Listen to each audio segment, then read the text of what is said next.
The stagecoach rattled into Independence, Missouri, on a sweltering August afternoon in 1872, carrying a young woman whose hands trembled so violently she had to clasp them together to keep from dropping her reticule. Eleanor Price pressed her face against the dusty window, her hazel eyes scanning the unfamiliar street for the man who had promised through carefully written letters to make her his wife, though they had never once laid eyes upon each other. The town sprawled before her in a chaos of wooden buildings, horses tied to hitching posts, and men in dusty boots and wide-brimmed hats who looked nothing like the genteel suitors back in Philadelphia. She had traded everything familiar for a future with Lucas Harper, a cattle rancher who claimed to need a wife as much as she needed an escape from her circumstances. The stagecoach lurched to a stop, and Eleanor drew in a steadying breath. At 22 years old, she had crossed half the country on the strength of 10 letters, and a tintype photograph of a stern-faced man with strong shoulders and eyes that seemed kind, despite the serious set of his mouth. Her own photograph had been sent to him months ago, back when her father was still alive and working himself to death in the textile mills. Now she was an orphan with no prospects and no home, save for what awaited her in this frontier town that smelled of horses and dust and possibility. "Independence, Missouri," the driver called out, his voice rough from years of shouting over wheels and hooves. "End of the line for some of you folks." Eleanor gathered her belongings, which consisted of a single battered trunk containing everything she owned in the world. The other passengers filed out before her, and she took one more moment to smooth her dark blue traveling dress and tuck a stray curl of chestnut hair beneath her bonnet. Her heart hammered against her ribs as she descended the steps, her boots touching Missouri soil for the first time. The platform bustled with activity, people greeting loved ones or haggling with the freight handlers. Eleanor stood alone, searching the crowd for any man who might resemble the photograph tucked in her pocket.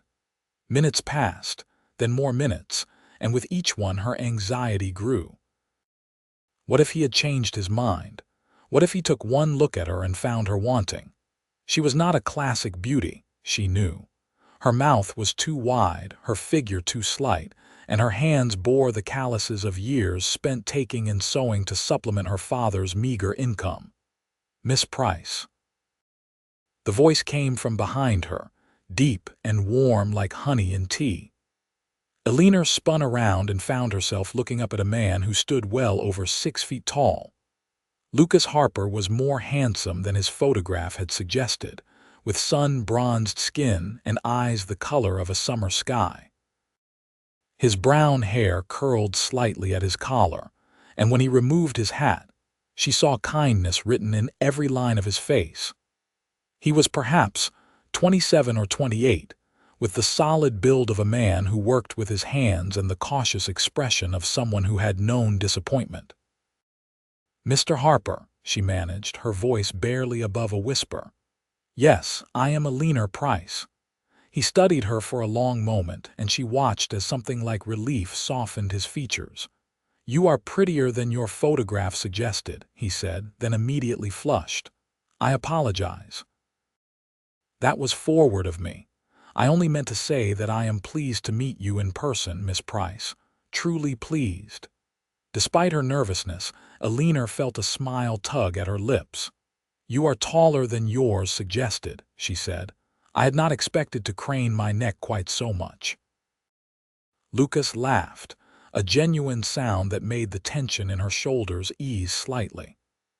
"I have been told I am rather inconveniently tall," he admitted. "My mother used to say I sprouted up like a weed one summer and never stopped." He collected her trunk with an ease that suggested it weighed nothing at all, then offered her his free arm. Eleanor hesitated only a moment before accepting it, feeling the solid strength of him beneath the fabric of his shirt. He smelled of leather and soap, and something uniquely masculine that made her acutely aware she was about to marry this stranger. "I have arranged for us to be married this evening, if that suits you," Lucas said as he guided her toward a wagon hitched to two sturdy horses. "The preacher is expecting us at 6 o'clock. I thought perhaps you might wish to freshen up first at the hotel, and then we could have supper after the ceremony. Unless you need more time, I do not wish to rush you into anything before you are ready." Eleanor appreciated his consideration, but she also knew the practical realities of her situation. She had exactly $7 to her name, not enough for even one night in a hotel without dipping into emergency funds. More than that, she had committed to this course of action, and delaying would only prolong the awkwardness between them. "This evening is perfectly acceptable," she said. "I am as ready as I shall ever be, Mr. Harper." "Lucas," he corrected gently. "If you are to be my wife in a few hours, I hope you will call me Lucas, and I would like to call you Eleanor if I may." "You may," she agreed, her cheeks warming. He helped her into the wagon with a steadiness that spoke of respect, making sure she was settled before placing her trunk in the back.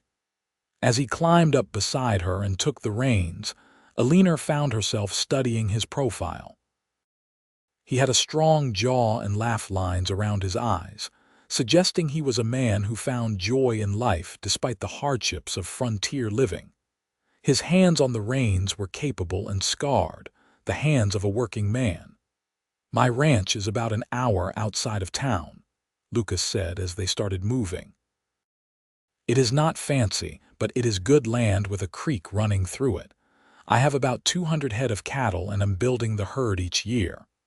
The house is small, only 3 rooms, but it is solid and keeps out the weather. I know it is not what you are accustomed to in Philadelphia." "I am not accustomed to much," Eleanor said honestly. "My father and I lived in a boarding house after my mother passed. He worked in the mills and I took in sewing. We had 1 room between us. 3 rooms sounds quite luxurious in comparison." Lucas glanced at her with something like surprise. "Your letters mentioned your father had passed, but you did not speak much of your circumstances. I had assumed, given your education and manner of writing, that you came from more comfortable means." Eleanor shook her head. "My mother was a school teacher before she married, and she taught me to read and write well. But we were never wealthy. After she died of consumption when I was 14, my father and I made do as best we could. He passed this spring from exhaustion and a weak heart. The boarding house owner gave me a month to find alternative arrangements. Your advertisement in the paper arrived at precisely the right moment. Or perhaps the most desperate moment," she did not add. She had answered his advertisement along with 2 others, and Lucas had been the only one whose letters suggested genuine character and kindness, rather than a man simply seeking unpaid labor or something worse. "I am sorry for your losses," Lucas said quietly. "I know what it is to lose family. My parents both died of fever when I was 19. I had 2 younger sisters, but they went to live with our aunt in St. Louis. I stayed to work the ranch my father had started. That was 8 years ago now. You have been alone all that time?" Eleanor asked. "I have hired hands who help during cattle drives and busy seasons," Lucas said. "But yes, I have lived alone in the house. It gets lonely if I am being honest. I am not a man who takes naturally to solitude. I like conversation and company. I like the idea of building a family, of having someone to share the work and the rewards with." He paused, seeming to choose his words carefully.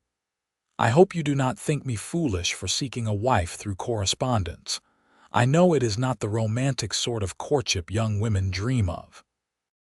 Eleanor considered this. "I think it is practical," she said, "and I think honesty and shared purpose can be a stronger foundation than fleeting romantic feelings. You have been honest in your letters about what you can offer and what you hope for. I respect that." "And what do you hope for, Eleanor?" Lucas asked, his blue eyes fixed on her face. The question caught her off guard. No one had asked her that in longer than she could remember. Her life had been about survival, about getting through each day and helping her father do the same. Hope had seemed like a luxury she could not afford. "I hope for stability," she said slowly. "I hope for a home that will not be taken from me. I hope to be useful and to contribute to something lasting. And I suppose I hope that we might grow to care for each other in time. I do not expect love, but I hope for partnership and perhaps friendship." Lucas nodded, seeming satisfied with this answer. "Those are good hopes," he said. "Reasonable ones. I share them." They rode in companionable silence for a while, the wagon rolling through the town and then out onto open prairie. The landscape was vast and flat in a way that made Eleanor feel both small and free. In Philadelphia, buildings had pressed in on all sides, the air thick with coal smoke and the sound of factory whistles. Here, the sky stretched endlessly overhead, so blue it almost hurt to look at, and the only sounds were birdsong and the creak of the wagon wheels. "Tell me about the ranch," Eleanor said, wanting to break the silence. "What will my days be like?" Lucas seemed pleased by her interest. "The house needs a woman's touch, I will not lie about that. I am not much for cooking beyond basic meals, and my cleaning consists of sweeping when the dust gets too thick. I am hoping you might take charge of the household while I manage the cattle and the land. There is a vegetable garden that has gone to weeds without anyone to tend it. My mother used to keep chickens as well, but I let that go after she passed. If you wanted to start that up again, I would build you a proper coop. I can cook and clean and sew," Eleanor said. "I am less certain about gardens and chickens, but I am willing to learn. I have always been a quick study." "That is all I can ask," Lucas said. "I should also mention that I have a dog named Buck. He is a good cattle dog but can be overly enthusiastic with strangers. I hope you do not mind dogs." "I like dogs," Eleanor assured him. In truth, she had never had one, but she could not imagine disliking them. They continued talking as the miles passed, trading small details about their lives and preferences. Eleanor learned that Lucas liked his coffee strong and black, that he had a weakness for apple pie, and that he read whenever he had the chance, though books were hard to come by. Lucas learned that Eleanor could not abide dishonesty, that she sang while she worked though she claimed to have no talent for it, and that she had a practical nature born of years of making do with little. By the time they returned to Independence, the sun was lowering in the sky, painting everything gold and orange. Lucas stopped the wagon in front of a modest hotel and helped Eleanor down. "I have taken the liberty of reserving a room for you to freshen up," he said. "We have an hour before we are expected at the church. I will wait downstairs in the lobby." Eleanor appreciated his thoughtfulness and discretion. She took her time washing the dust from her face and hands, then changed into the one good dress she owned, a dove gray silk that had been her mother's. It was several years out of fashion but well made and flattering. She pinned her hair up carefully, allowing a few curls to frame her face, and pinched her cheeks to bring some color to them.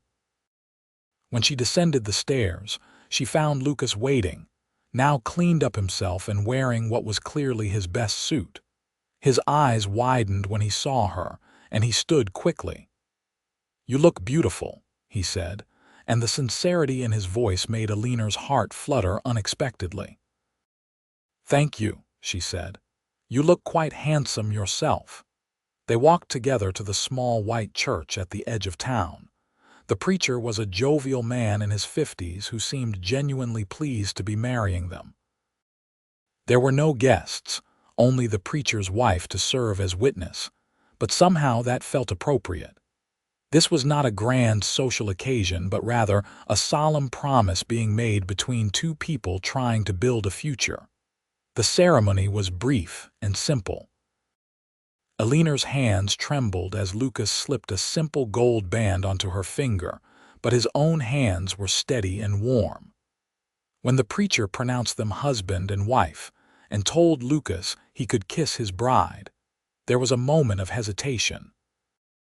Then Lucas leaned down, his hands gentle on her shoulders, and pressed a chaste kiss to her lips.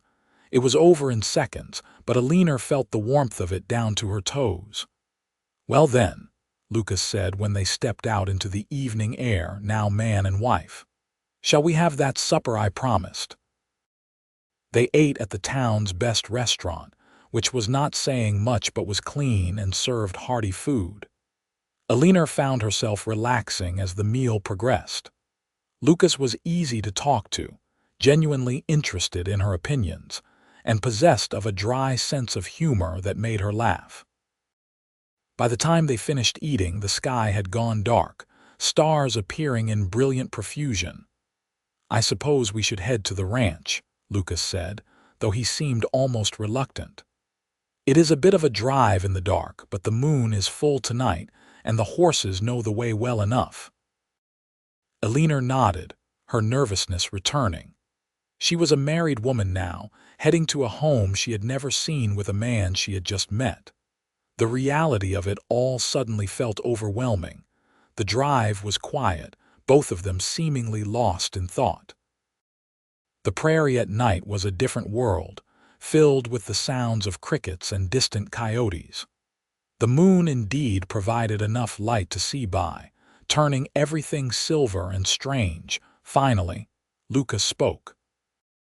"Eleanor, I want you to know that I do not expect anything from you tonight beyond your company. I know this is all very sudden and strange. I have made up the spare room for you. We can take our time getting to know each other properly before we truly become man and wife in all ways. I will not rush you or make demands." The relief Eleanor felt was so strong it nearly brought tears to her eyes. "Thank you," she whispered. "That is very kind of you." "It is only decent," Lucas said. "I want you to feel safe with me, Eleanor, always." When they finally arrived at the ranch, Eleanor could make out a sturdy house with a wide porch, a large barn, and several other outbuildings. Lucas helped her down from the wagon and carried her trunk inside, lighting lamps as he went. The house was indeed small but well built, with a main room that served as both kitchen and sitting area, and 2 bedrooms leading off it. Everything was clean enough but lacked any sort of decoration or comfort.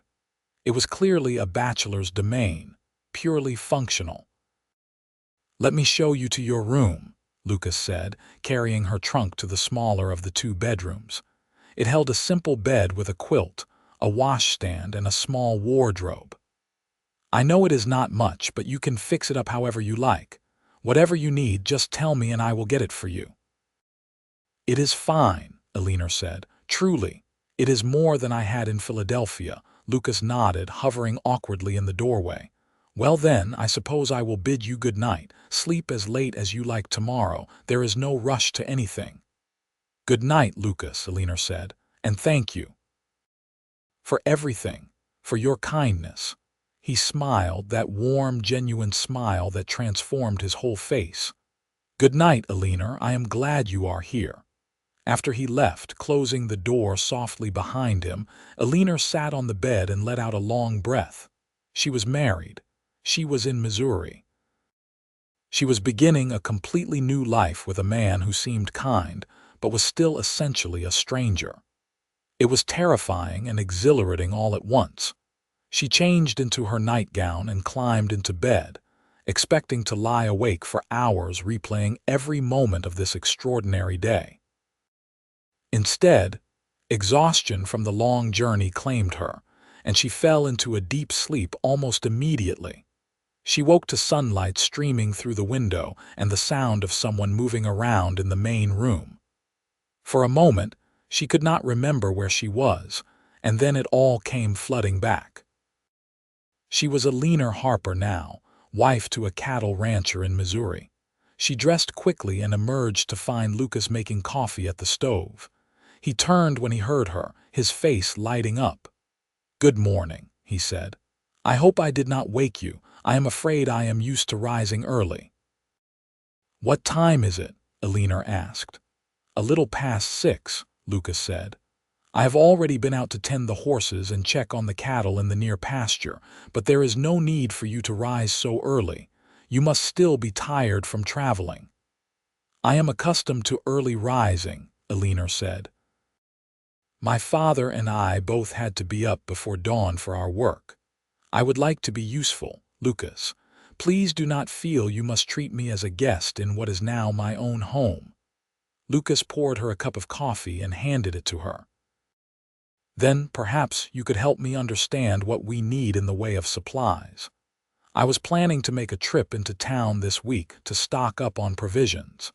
If you could make a list of what you need for cooking and household management, I would be grateful." They spent the morning together, with Lucas showing Eleanor around the property while she took mental notes of everything that needed doing. The house required a thorough cleaning. The garden needed to be completely cleared and replanted, and the chicken coop Lucas had mentioned was in a state of collapse. But the bones of everything were good, and Eleanor found herself feeling excited about the prospect of making this place into a real home. As the days passed, they fell into a comfortable routine. Eleanor woke early and prepared breakfast while Lucas did the morning chores. They ate together, talking about their plans for the day, and then Lucas would head out to work the ranch while Eleanor tackled the house. She scrubbed floors and walls, washed windows until they gleamed, and began making curtains from fabric Lucas brought back from town. In the evenings, they would prepare supper together, and then Lucas would read aloud while Eleanor mended clothes or did handwork. They were polite with each other, considerate and kind, but there was a carefulness to their interactions that spoke of the strangeness between them.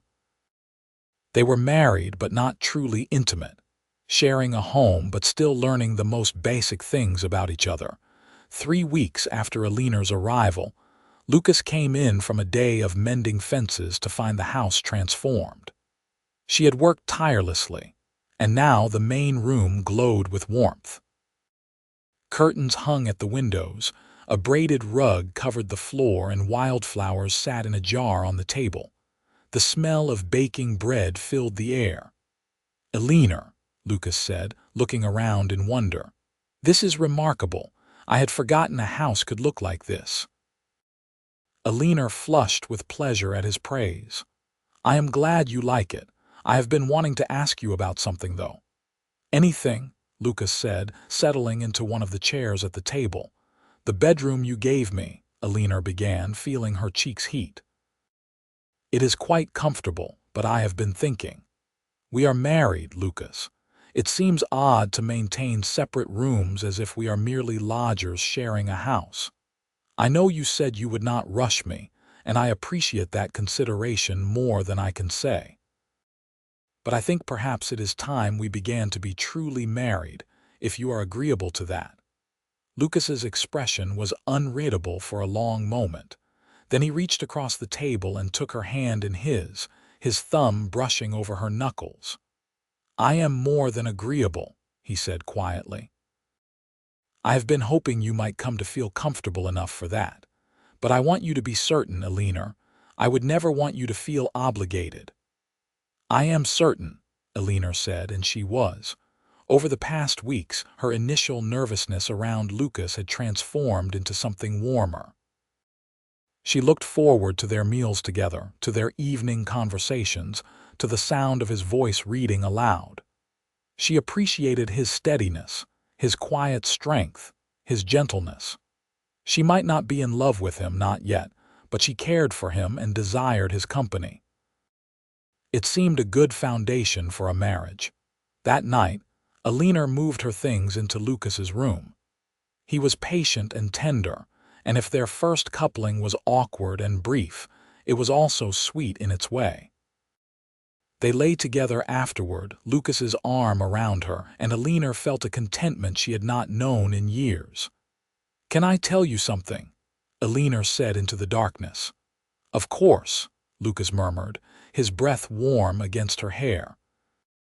"I snore," she confessed, feeling foolish but knowing it was better to be honest. "Quite loudly, sometimes. My father used to joke that I sounded like a freight train. I have been worried about telling you because I thought you might be put off by it. I know it is not a very ladylike quality." She felt Lucas's chest shake with laughter. The sound was so unexpected and so genuine that Eleanor found herself laughing too, though she was not entirely sure why. "You are laughing at me," she said, swatting his chest lightly. "No," Lucas said, still chuckling. "I am laughing because I was worried about the exact same thing. I snore something terrible. At least, that is what my sisters always told me. I have been concerned that you would not be able to sleep for the noise. I even contemplated staying in the spare room permanently to spare you from it." Eleanor propped herself up on her elbow to look at him, even though she could barely see his face in the darkness. "Truly, you were worried about that, truly," Lucas confirmed. "It seems we are both afflicted with the same unfortunate habit." "Then we will snore together," Eleanor said, feeling ridiculously happy about this silly shared flaw. "The house will shake with the sound of it, and we will neither of us care because we will both be equally guilty." Lucas pulled her back down against his chest, and she could hear the smile in his voice when he spoke. "Then we will snore together," he agreed. "What a pair we make!" And they did snore, both of them, though neither was bothered by it. They had spoken the truth to each other, however awkward, and that honesty became a cornerstone of their marriage. In the weeks and months that followed, they continued to share truths, small and large, building trust and intimacy layer by layer. Eleanor threw herself into making the ranch a home. With Lucas's help, she got the chicken coop repaired and filled it with laying hens purchased from a neighboring farm. She planted a garden that yielded vegetables they enjoyed and preserved for winter. She learned to churn butter and make cheese, to render lard and put up preserves. Lucas was an enthusiastic consumer of all her efforts and never failed to express his appreciation. For his part, Lucas included Eleanor in decisions about the ranch, valuing her input and perspective. When he was trying to decide whether to purchase additional cattle or invest in better breeding stock, he talked through the options with her over supper. When a dispute arose with a neighbor over water rights, he sought her counsel. She was not merely his housekeeper but his partner, and he made sure she knew it. As autumn painted the prairie in golds and reds, Eleanor realized one day that she was happy. Genuinely, deeply happy in a way she had never expected to be. She loved the ranch, loved the rhythm of the seasons and the satisfaction of hard work. More than that, she loved Lucas. It had crept up on her gradually, this affection that had deepened into something richer and more profound. She loved his kindness and his strength, his dry humor and his steady presence. She loved the way he looked at her as if she was precious, the way he listened when she spoke, the way he held her at night as if she was something to be treasured. She was fairly certain he loved her too, though neither of them had spoken the words yet. It was there in the way he brought her wildflowers for no reason, in the gentle way he touched her, in the care he took with her comfort and happiness. But the words remained unspoken, as if both of them were afraid to be the first to voice something so significant. In October, a traveling preacher came through Independence, organizing a harvest festival and dance. Lucas asked Eleanor if she would like to attend, and she agreed eagerly. She had been so focused on the work of the ranch that she had barely left the property since arriving. The prospect of a social occasion was exciting. Eleanor made herself a new dress from fabric Lucas had bought her, a deep green that brought out the color of her eyes. Lucas wore his best suit, and when they rode into town together in the wagon, Eleanor felt proud to be at his side. Several people greeted them warmly, neighbors they had met on previous trips to town for supplies. It was a good feeling to be known, to be part of a community. The dance was held in the town hall, with tables laden with food and musicians playing lively tunes. Eleanor had worried she might not know anyone beyond a passing acquaintance, but she found herself welcomed into conversations with the other ranch wives. They were curious about her, the mail-order bride from Philadelphia, but their curiosity was friendly rather than judgmental. "Lucas seems happy," one woman named Martha said, watching him across the room where he was talking with a group of other ranchers. "I have known him since he was a boy, and I have never seen him smile so much as he has since you arrived." Eleanor felt warmth spread through her chest. "He has been very good to me," she said. "I count myself fortunate." "We are glad to have you here," Martha said. "This territory needs good people willing to work hard and build something lasting. You and Lucas are doing that." When the dancing started, Lucas appeared at Eleanor's side and offered his hand. "May I have this dance, Mrs. Harper?" "You may, Mr. Harper," Eleanor said, allowing him to lead her onto the floor. Lucas was not the most graceful dancer, but he was enthusiastic, and Eleanor found herself laughing as they whirled around the room. Between dances, they sampled the food and talked with their neighbors. It was a wonderful evening, and Eleanor felt more connected to Independence and its people than she ever had to Philadelphia.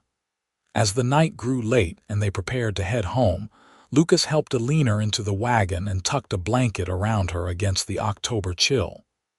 "Did you enjoy yourself?" he asked as they started the journey back to the ranch. "Very much," Eleanor said. "Everyone was so welcoming. It felt good to be part of something, to belong somewhere." "You belong here," Lucas said firmly. "You belong with me. I hope you know that, Eleanor. I know we came together in an unconventional way, but I cannot imagine my life without you now. You have brought so much joy and warmth to my days. You have made this house a home. You have made me happier than I knew it was possible to be." Eleanor's breath caught in her throat. "Lucas," she whispered. He pulled the wagon to a stop and turned to face her, his expression serious in the moonlight. "I love you, Eleanor. I think I have loved you since the day you stepped off that stagecoach, so brave and determined despite being terrified. I love your strength and your practicality and your kind heart. I love how you sing while you work and how you are not afraid to get your hands dirty. I love coming home to you at the end of each day. I love lying beside you at night, snoring together like the pair of fools we are." He took her hands in his. "I know it has only been a few months and perhaps it is too soon to speak such words, but I cannot keep them inside any longer. I love you." Tears spilled down Eleanor's cheeks, but she was smiling. "It is not too soon," she said. "Not when I love you just as much. I love you, Lucas Harper. I love your kindness and your patience and your gentle strength. I love how you make me laugh and how you treat me as your equal. I love the life we are building together. I love you so much it sometimes takes my breath away." Lucas kissed her then, deep and passionate, and Eleanor kissed him back with all the love and happiness overflowing from her heart. When they finally pulled apart, both were breathless. "Let us go home," Lucas said, his voice rough with emotion. "Yes," Eleanor agreed. "Let us go home." That night they made love with a new intimacy, speaking their devotion with touches and whispers. And afterward, wrapped in each other's arms, they drifted off to sleep in their shared bed, their snores harmonizing in the darkness, a peculiar symphony of love and belonging. The winter that followed was hard, as winters on the prairie often were. Snow piled high, and bitter winds howled across the flatlands. But inside the ranch house, Eleanor and Lucas were warm and content. They spent the long evenings by the fire, talking and reading and planning for the future. Lucas taught Eleanor to play chess, and she proved to be a fierce competitor. Eleanor taught Lucas to knit, though he complained his fingers were too large and clumsy for the fine work. In January, Eleanor realized she was with child. She had suspected for a few weeks, but waited to be certain before telling Lucas. When she finally shared the news over breakfast one morning, his reaction was everything she could have hoped for. He leaped up from the table, gathered her into his arms, and spun her around, laughing with pure joy. "A baby," he kept saying. "We are going to have a baby. Eleanor, you have made me the happiest man alive." "I hope you are pleased," Eleanor said, though his reaction made it clear he was. "I know we have only been married a short time. Pleased." Lucas set her down carefully as if she might break. "I am overjoyed. I am thrilled. I am terrified," he admitted. "But mostly I am so grateful. A family, Eleanor, we are going to be a family." Lucas became almost comically protective after that. He insisted Eleanor rest more, would not let her lift anything heavy, and worried constantly about her health. Eleanor, who had never been coddled in her life, found it both touching and occasionally exasperating. "I am pregnant, not ill," she reminded him when he tried to prevent her from carrying a basket of eggs from the chicken coop. "Women have been doing this since the beginning of time. I will not break." But she appreciated his concern, even when it bordered on excessive. It was simply another expression of his love, his fear of losing what had become precious to him. As winter gave way to spring, Eleanor's pregnancy progressed without complication. She felt well and strong, her body adapting to the changes with relative ease. Lucas spent his evenings building a cradle, working the wood with careful attention until it was smooth and beautiful. Eleanor sewed tiny clothes and blankets, her heart full of anticipation for the child they would soon meet. In early June, on a day when the wildflowers bloomed across the prairie in waves of color, Eleanor went into labor. Lucas rode hard to fetch the midwife from town, a capable woman named Mrs. Peterson, who had delivered half the babies in the county. The labor was long and difficult, as first labors often were, but Eleanor was strong and determined. Lucas stayed by her side the entire time, holding her hand and wiping her brow, whispering encouragement and love. As the sun began to set, painting the sky in brilliant oranges and pinks, their son came into the world with a lusty cry that announced his displeasure at being evicted from his warm home. Mrs. Peterson cleaned him up and placed him in Eleanor's arms, and she looked down at the tiny red face in wonder. "He is perfect," she whispered. "He is beautiful," Lucas said, tears streaming down his face unashamedly. "Just like his mother." They named him James Lucas Harper, after Eleanor's father and his own. Little James had his father's blue eyes and what looked like it would be his mother's chestnut hair. He was healthy and strong-lunged, and from the very first day, Lucas was utterly besotted.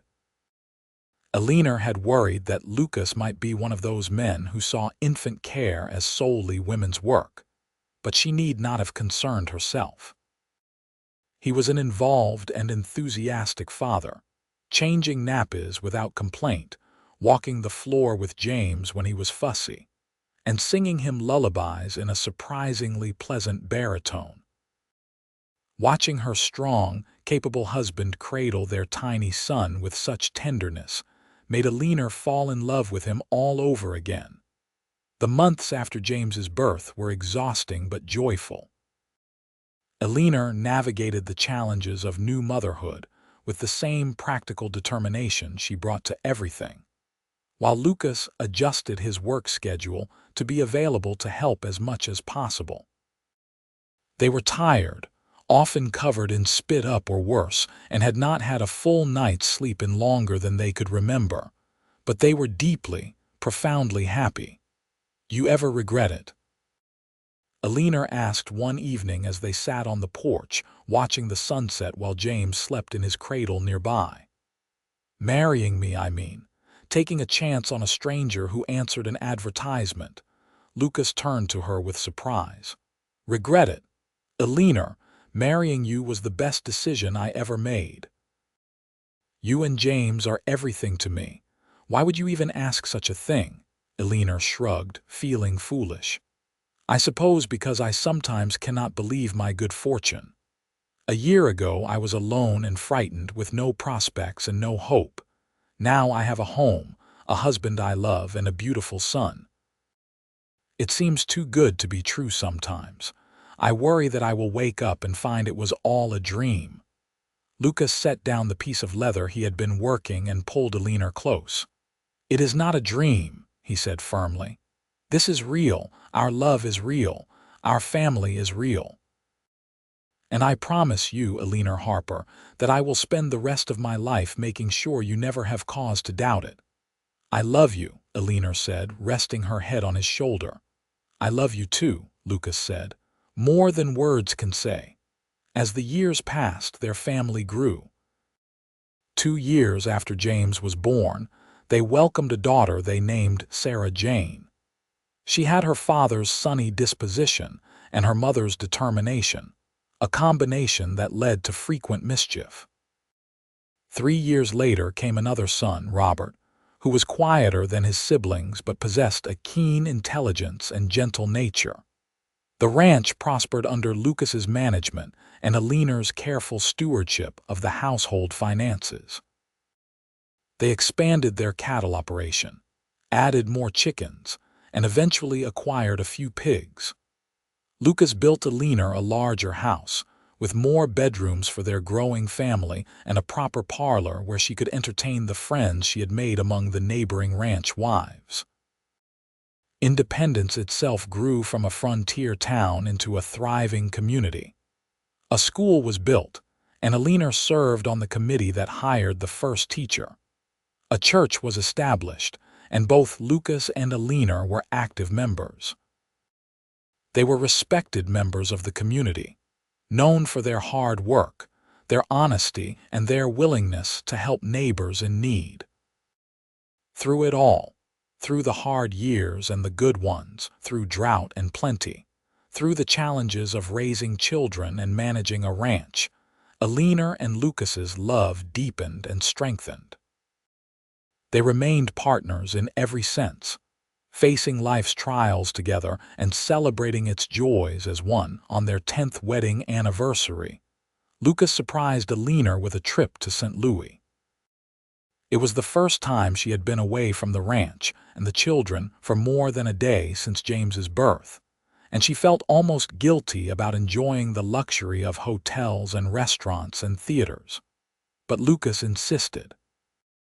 You work harder than anyone I know, he said as they strolled along the Mississippi River, watching boats ply the water.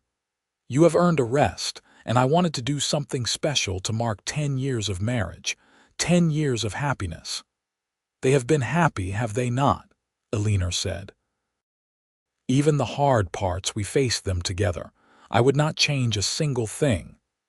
Not even the snoring, Lucas teased. Eleanor laughed, the sound as bright and joyful as it had been when she was a young bride. Especially not the snoring. It is our thing, is it not? Our silly little bond. I suppose it is, Lucas agreed. He stopped walking and turned to face her, taking both her hands in his. Eleanor, when you stepped off that stagecoach 10 years ago, you were the answer to a prayer I had not known how to voice. I wanted someone to share my life with, but I had no idea how profoundly you would change it. You have given me a home filled with love and laughter. You have given me 3 beautiful children. You have given me a partnership that has made me a better man. I thank God every day that you took a chance on a lonely rancher in Missouri. And I thank God every day that a lonely rancher in Missouri placed an advertisement in a Philadelphia newspaper, Eleanor said, her eyes bright with tears. You saved me, Lucas. You gave me a life when I had none. You gave me love when I expected only duty. You gave me everything. They kissed there on the bank of the Mississippi. Two people who had started as strangers brought together by necessity and had built something beautiful and lasting through honesty, respect, and love. When they returned to the ranch, their children rushed to greet them, full of stories about their week with the hired hand and his wife who had stayed to look after them. Eleanor gathered them close, breathing in the familiar smell of them, while Lucas looked on with undisguised affection. "I missed you all terribly," Eleanor said, kissing the top of each head in turn. "But the trip was good," James asked. At 10 years old, he was already showing signs of becoming as tall as his father, all gangly limbs and big feet. "The trip was wonderful," Eleanor confirmed. "But it is good to be home." And it was. As much as she had enjoyed the luxury and excitement of the city, this was where she belonged. This ranch, this family, this life she and Lucas had built together from nothing but hope and determination. The years continued to roll by, bringing new challenges and new joys. James grew into a fine young man who loved the ranch as much as his father did, and it was clear he would take over its management one day. Sarah Jane developed a passion for horses and could ride as well as any ranch hand by the time she was 12. Robert discovered a love of learning and talked of becoming a teacher, much to Eleanor's delight. Lucas's hair began to gray at the temples, and Eleanor found lines around her eyes when she looked in the mirror. But they were good lines, earned through years of laughter and love. Their bodies bore the marks of hard work and the passage of time, but they were strong and healthy, capable of the labor the ranch demanded. On a warm summer evening when Eleanor was 43 and Lucas nearly 48, they sat together on the porch as they had countless times before. Their children were grown now. James, at 21, was courting a nice girl from town and would likely marry within the year. Sarah Jane, at 19, was helping to run the household and had several young men vying for her attention. Robert, at 16, was preparing to leave for teachers' college in the fall, determined to pursue his dream. "Empty nest," Eleanor said, resting her head on Lucas's shoulder. "It will be just the two of us again soon." "Like when we first started," Lucas said. "Except now we know each other rather better than we did then." "Just a bit," Eleanor agreed with a smile, "and we have a much nicer house." "And many more cattle," Lucas added.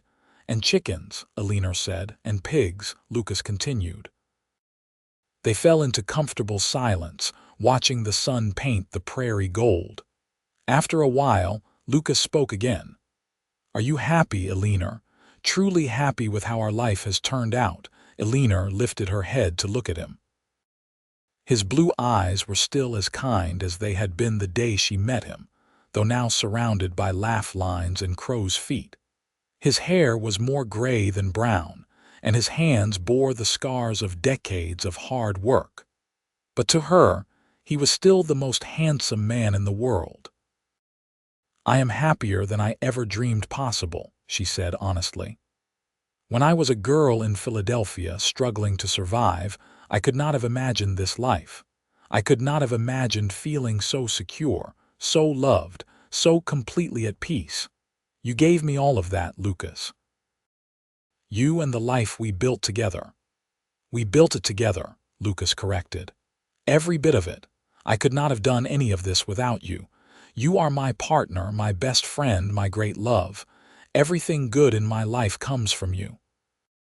Eleanor kissed him, soft and sweet, and then settled back against his shoulder. From inside the house, she could hear Sarah Jane singing as she washed the supper dishes, her clear voice carrying through the open windows. In the barn, James was settling the horses for the night. In the distance, Robert was checking on the cattle in the near pasture. Their family, the life they had created, surrounded them. "You remember the night I told you I snored?" Eleanor asked suddenly. Lucas chuckled, the sound rumbling through his chest. "How could I forget? I was so relieved.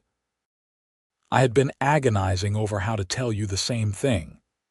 "Then we will snore together," Eleanor quoted, remembering how those simple words had somehow sealed something between them. An acceptance of imperfections, a promise to face even the silly things as a team. "And we have," Lucas said.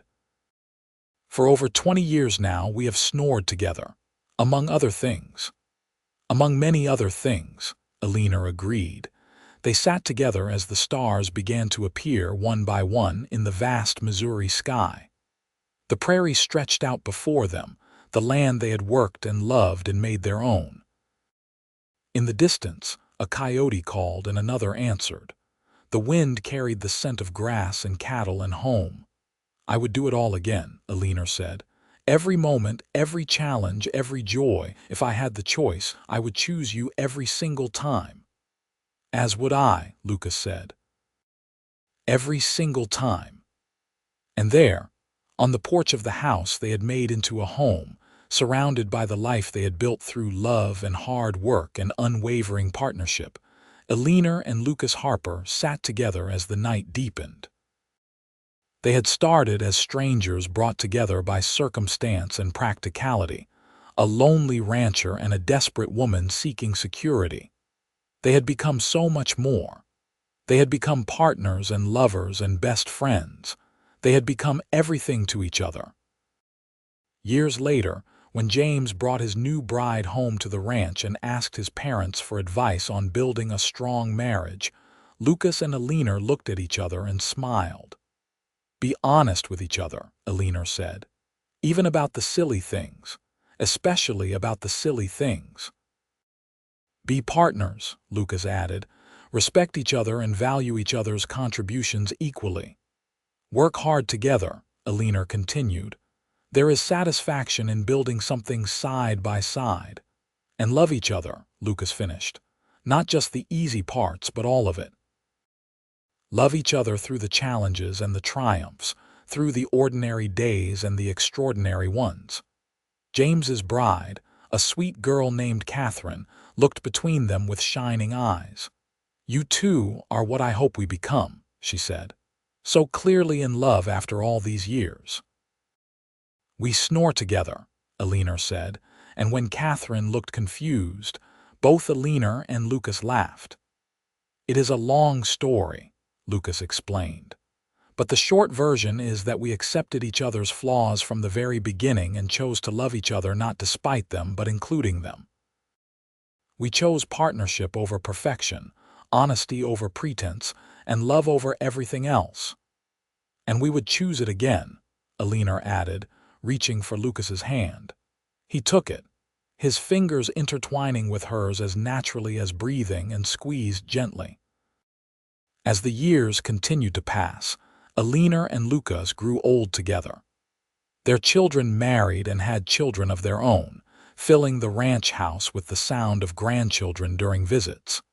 James took over most of the heavy ranch work, though Lucas remained involved in decisions and planning. Eleanor taught her daughters-in-law and granddaughters the skills she had learned, passing down knowledge and wisdom gained from decades of frontier living.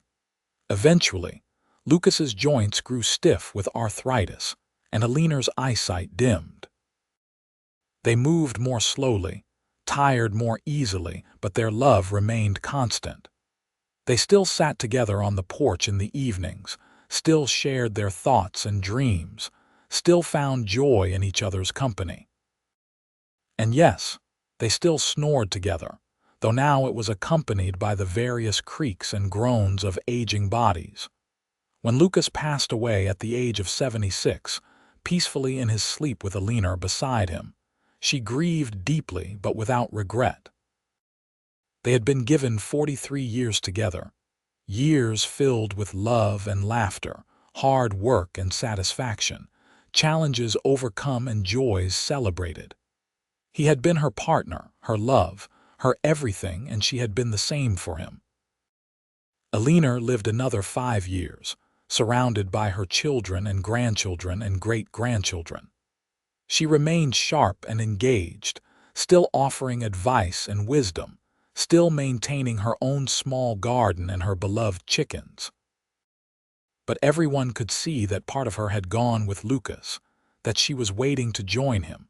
When she passed, also peacefully in her sleep at the age of 81, her family mourned but also celebrated a life well lived and a love that had been extraordinary in its ordinary constancy. They buried her beside Lucas on a hill overlooking the ranch they had built together, under the vast Missouri sky they had both loved. The ranch continued for generations after them, passed down through James's line, and then through his children and grandchildren. The original house was preserved and maintained, becoming a family landmark. The story of Eleanor and Lucas was told and retold, becoming part of family legend. The mail-order bride from Philadelphia, and the lonely rancher who had found in each other exactly what they needed, who had built something lasting and beautiful from such uncertain beginnings. And on quiet nights when the wind blew across the prairie and the house settled into silence, some of the family members swore they could hear it. A gentle sound, rhythmic and steady, like two people breathing in harmony as they slept. Snoring together as they had promised to do, faithful to each other beyond even death itself, their love echoing through the generations they had created, a testament to the power of honesty, partnership, and choosing love every single day. The legacy Eleanor and Lucas left was not measured in acres or cattle or money, though the ranch prospered and grew. It was measured in the strength of the family they had created, in the values they had instilled, in the example they had set of what a marriage could be when built on mutual respect and genuine love. Their great-great-grandchildren, some of whom bore their names, grew up hearing the stories and learning the lessons. Be honest, even about small things. Be partners in all things. Choose love over perfection. Face life together, snoring and all. And so the story of Eleanor Price and Lucas Harper became more than just a tale of two people who found each other through an advertisement in a newspaper. It became a legacy, a foundation, a promise kept across time. They had started with nothing but hope and determination, and they had built everything that mattered. Together,